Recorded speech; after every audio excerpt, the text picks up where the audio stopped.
faction leader of the UD also lends her voice to the ongoing debacle regarding the issue of liquidity support for the island. Independent Member of Parliament says that the freezing of liquidity support to St. Martin is a result of failed deception, and no corona support for St. Martin due to racism complaint at the United Nations. Those are the headlines for Monday, March the 29th, 2021.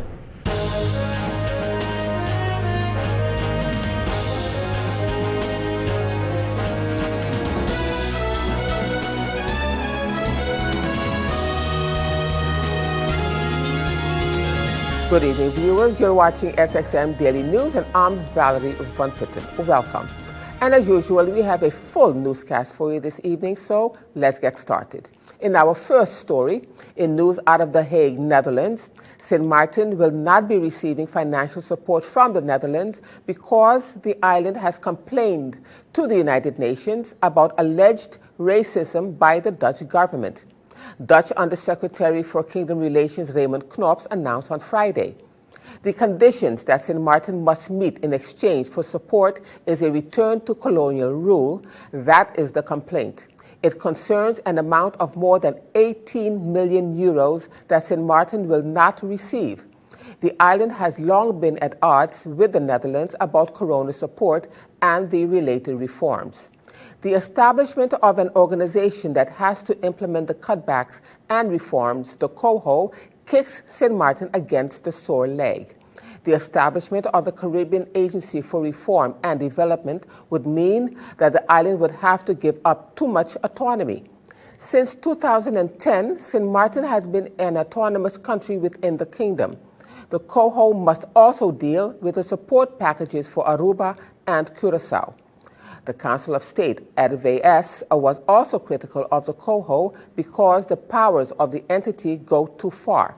Reforms in exchange for support are logical to the Council of State, but it is still too unclear what autonomy the islands must give up and what conditions they must meet.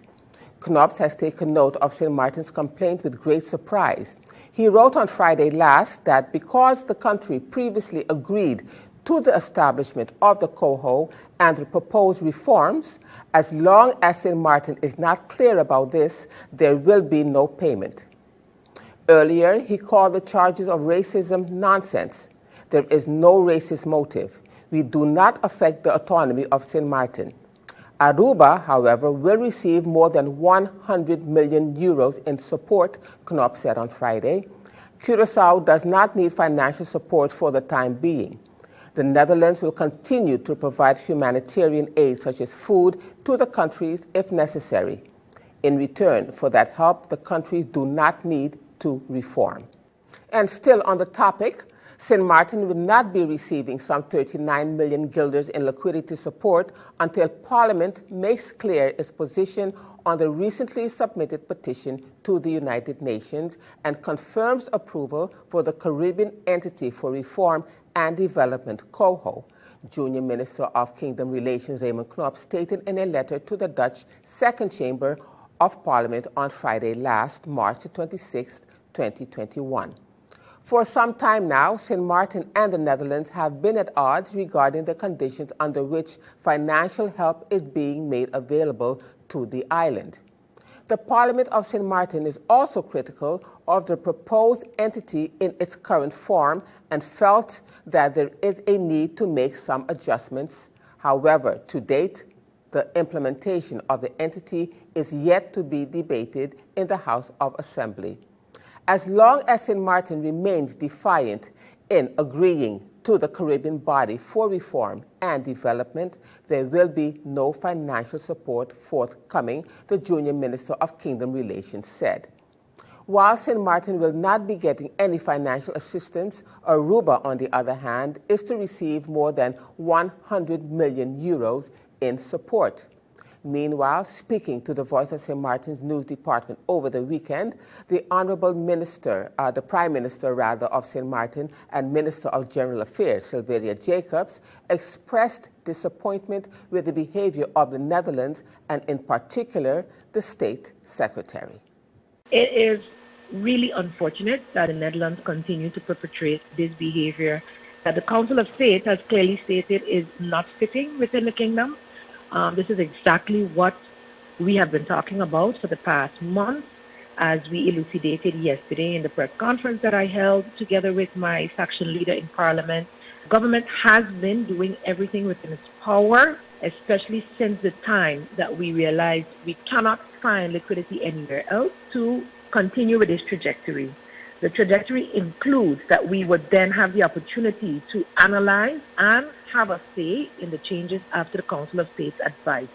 This is a stage where we are at now, and the Parliament, let's say, involvement in this stage does not fit, which the State Secretary also mentioned in his 16th of March letter. And then when you mention that in your letter, but then you turn around, remove the advice to approve our liquidity from the agenda until the situation related to the petition is handled, because the Parliament has expressed a sentiment in his words, or because Parliament and specifically the coalition members are involved with this, goes beyond what is necessary at this time.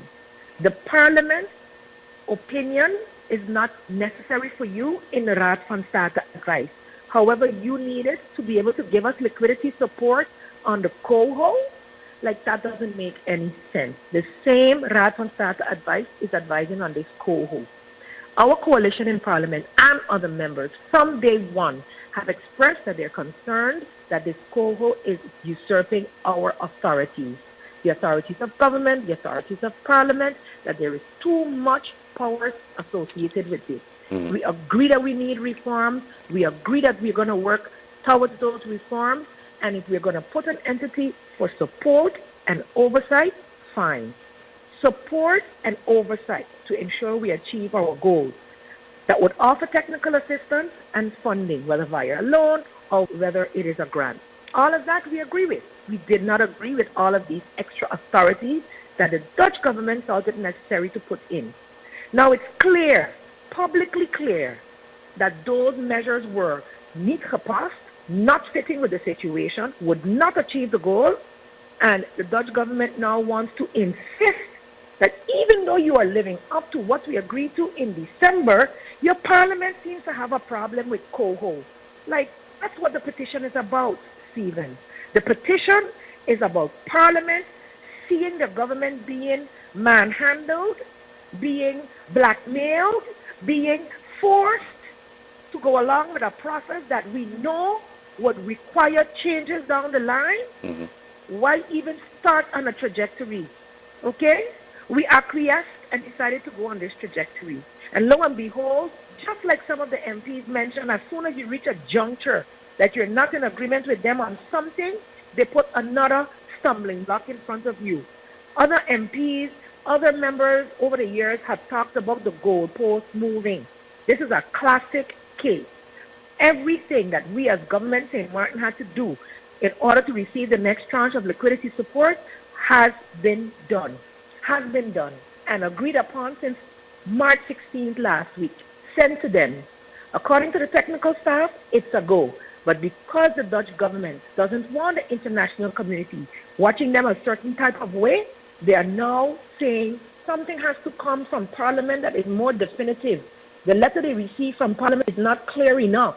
And we're going to have meetings in the coming days or something like that with the State Secretary, the Prime Minister, and the Finance Minister, together with myself. Up to now, I haven't heard from them. Stephen, and I am totally aghast. It is absurd. It is uncalled for that the goalpost is moved yet again. Right now, we are working on country packages that are regulated by a mutual agreement. You and I agree on something. We agreed on this deadline date of April 1st. We have achieved the goal long before April 1st. Then that means liquidity support is supposed to come. Don't put another condition on top of it again. Undoubtedly, Prime Minister, there is a need for liquidity support at this time. Where do you go from here on as a government? Well, we made our stand pretty clear in the discussions that we had, which were actually quite late too, because up until Thursday, the agenda point was to decide on the liquidity support, and then early yesterday morning, 5 in the morning or whatever, an email comes in regarding that a decision will have to be made on the petition first. And we did not put forth a petition, Stephen. Actions of Parliament should not deter the agreement made between two governments. The Parliament will get their opportunity to debate and make a decision on this law when it gets back to the Kingdom Council of Ministers after our changes, and then it is sent to the second chamber. That is when Parliament will have their say, and that is what the State Secretary also said in his letter of the 16th. So he should maintain that also and not bring it in as a reason to not live up to the agreement he has made on behalf of the Dutch government with me and St. Martin in terms of what we needed to do for liquidity support. Meanwhile, faction leader of the United Democrats, the Honorable Sarah Westcott Williams, has also lent her voice to the ongoing debacle regarding the issue of liquidity support for the country. According to the UD faction leader, what the two levels of the current NAUP coalition need to understand is that this game that is being played is costing St. Martin dearly, not only financially, but reputational. Against this backdrop, MP Westcott Williams stated that we need to see through the smoke, and that is that. This coalition is in a serious dilemma. In a statement over the weekend, Member of Parliament Sarah Westcott Williams also made reference to the petition of Parliament to the United Nations as well. Approximately 2 weeks ago, I stated that this petition to the UN agencies was going to put the liquidity assistance in jeopardy. In fact, I said that what the Parliament majority did with that petition is actually pulled the rug from under the feet of the government of St. Martin, where their negotiations were concerned. So, in my opinion, a blind man could have seen this coming, could have seen the reaction by the Dutch government. Because in December, the same parliamentary majority actually got away with a similar stunt, because they ridiculed the Dutch government, yet turned around and sent the Dutch government a letter so-called in support of the St. Martin government pursuing the negotiations. And a similar saga was replayed last week, but this time Knops did not fall for it, and he rejected Parliament's letter. So after all that was said and done about the petition, and Parliament being told that the petition was a request for an advice and it was not an investigation, subsequently, not only did the government of St. Martin send a letter to the State Secretary regarding its support for the continuation of the trajectory, but Parliament again sent a letter as well.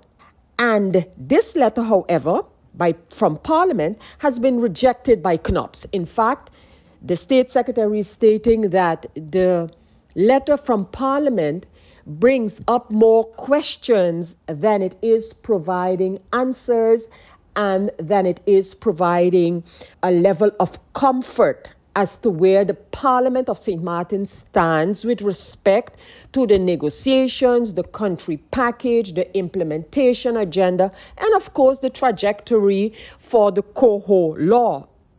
What the two levels of the current NA-UP coalition need to understand is that this game that is being played is costing St. Martin dearly, not only financially, but also reputational. And we need to see through the smoke, and that is that this coalition is in a serious dilemma. They have two very diverse agendas and want to shun it off with using Parliament as if Parliament is a government number two with its own agenda, can do what it thinks is right without consideration for what its own government is doing. And unfortunately, or maybe fortunately, it does not work like that. With the petition, KNUP saw right through it. And now everyone is going on a PR blitzkrieg. But like I've also said before, the November 5th, 2020 motion by Parliament, from which this petition stems, is the most brazen move yet to push the UP agenda. And still to come is the country package implementation agenda to please us or the Dutch government. We'll have the details of that story and more when SXM Daily News returns.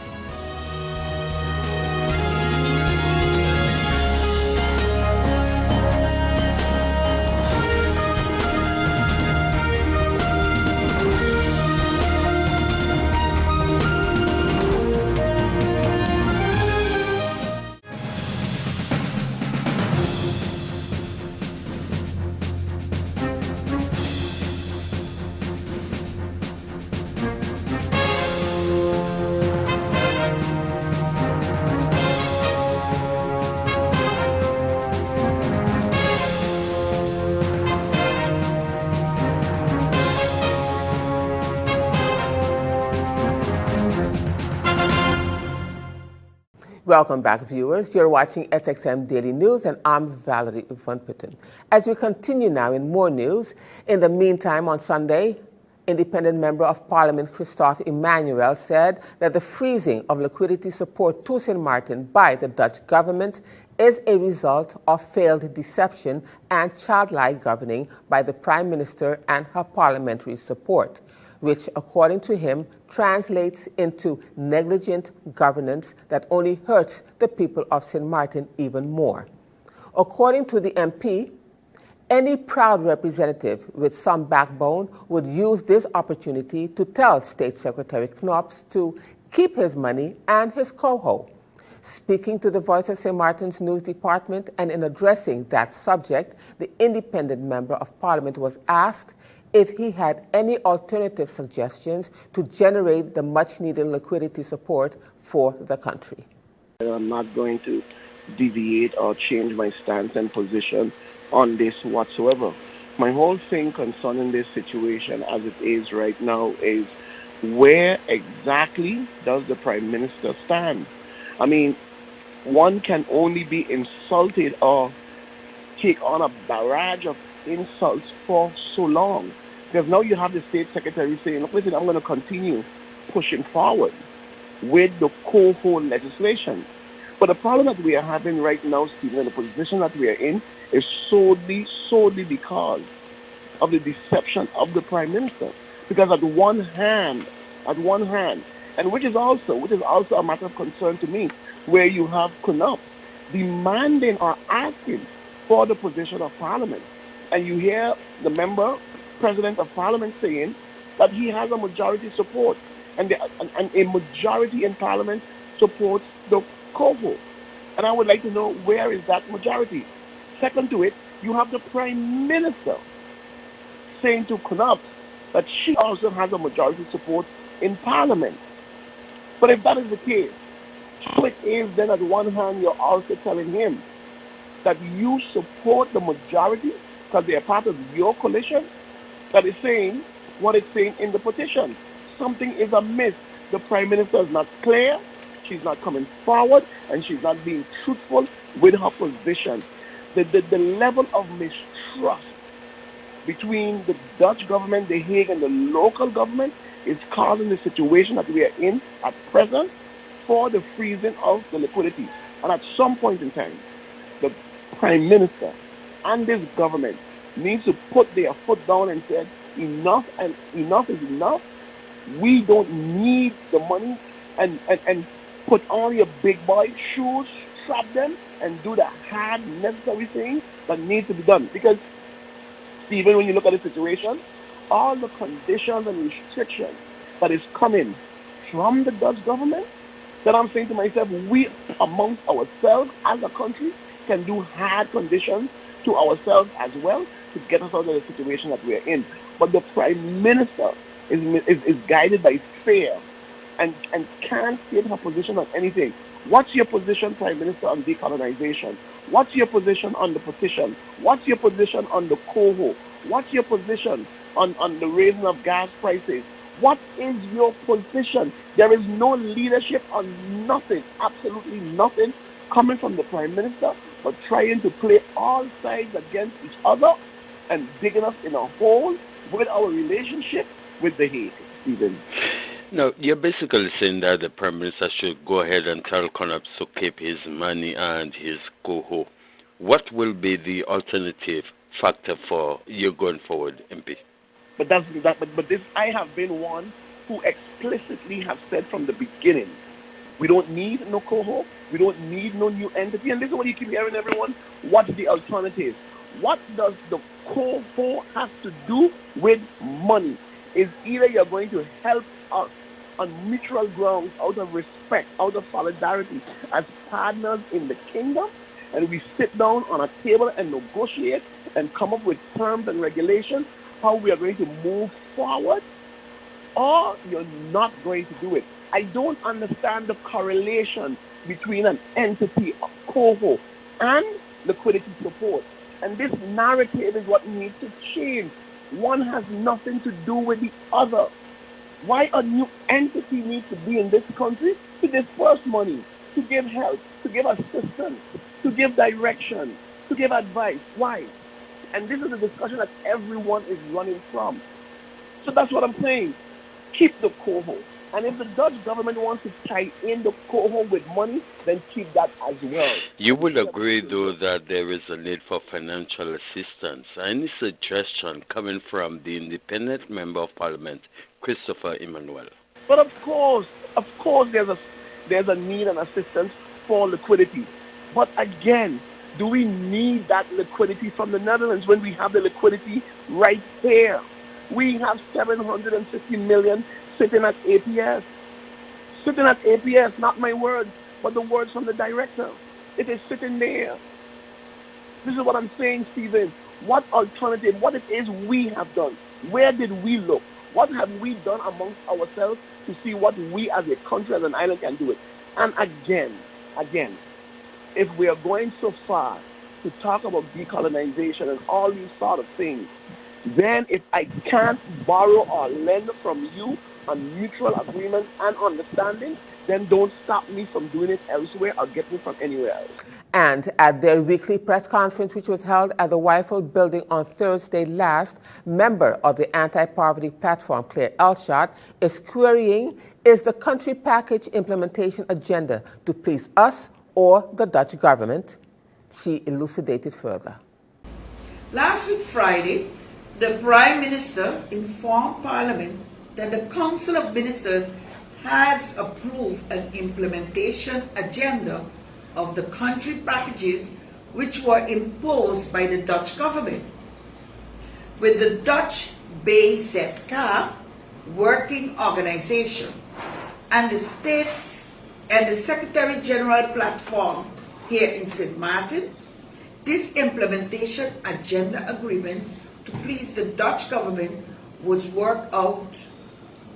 Remember that it is the CFD on behalf of the Dutch government and the Ministry of Interior Affairs and Kingdom Relationship, which is supervising the execution of the 18 liquidity support conditions of the first and the second tranche, as well as the country package conditions for the third tranche. Does the implementation agenda work out please the workers and the more than 13,000 poor and needy households here in St. Martin? The Prime Minister did not divulge what was detailed and said to the Dutch government.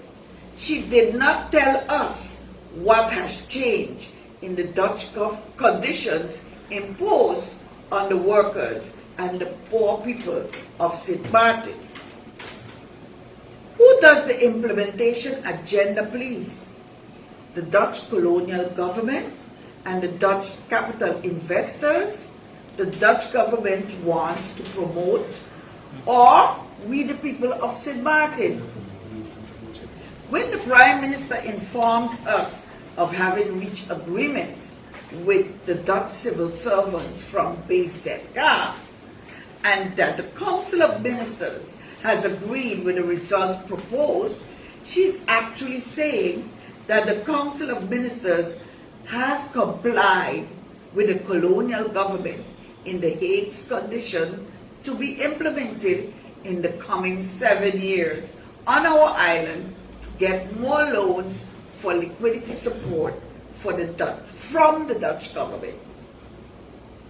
Sending an agreement to the Dutch government to decide upon in a Kingdom of Council Ministers meeting means that our COM has collaborated once more with the Dutch colonial government to continue to violate workers' rights and human rights in this part of the kingdom. Until now, the COM, by implementing the 18 conditions imposed by the Dutch government for the second tranche of liquidity support, has not respected the workers' rights nor our human rights. The United Unions, WICLU, have protested and manifested their disapproval for these measures imposed by the Dutch government and implemented by our own government. Now, turning to our weather forecast for March 29th, 2021. A passing moisture surge may bring cloudy periods and isolated showers across the region. Additionally, a relatively tight surface pressure gradient will maintain brisk winds through the next couple of days. Seas will continue to peak near 9 feet. Small craft operators and sea bathers should exercise caution. So the outlook through Wednesday midday, partly cloudy and breezy with isolated showers possible. Now let's turn to your 3-day forecast.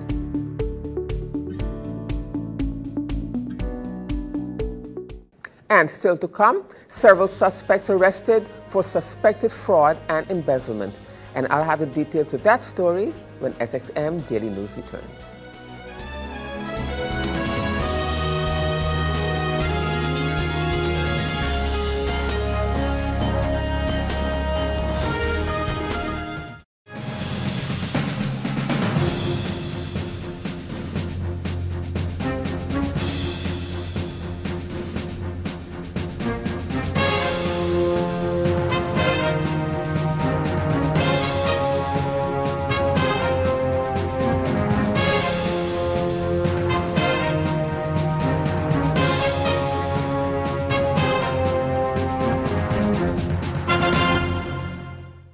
Welcome back, viewers. And as we end this edition of SXM Daily News for this evening, in this item, Out of the Police Blotter, detectives of the Fraud Department are investigating a case of fraud and embezzlement that took place at one of the larger supermarkets on the island.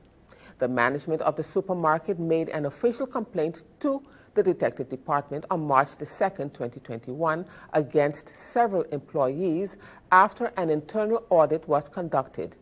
These suspects are being accused of falsifying invoices and forging signatures. In connection with this investigation, detectives arrested the first suspect with the initials TJLS on March 23, 2021. After questioning, the suspect was incarcerated pending further investigation. Shortly after that, on the same day of March 23rd, officers also arrested another suspect with initials ESC, and after questioning, this suspect was also incarcerated pending further investigation. Then, on March 24th, 2021, detectives arrested a third suspect with the initials of DJ, who was arrested for his involvement in this embezzlement case. After questioning, this suspect also was incarcerated pending further investigation. And this investigation is still ongoing. And with that, viewers, it brings us to the end of this edition of SXM Daily News for this evening. I am Valerie Van Putten, thanking you so much for joining me. And just a reminder that this and other programs are available online. Simply log on to stmartinmediacenter.com for viewing. And on behalf of the SXM Daily News team, we thank you so much for watching and plan on meeting you right back here again tomorrow.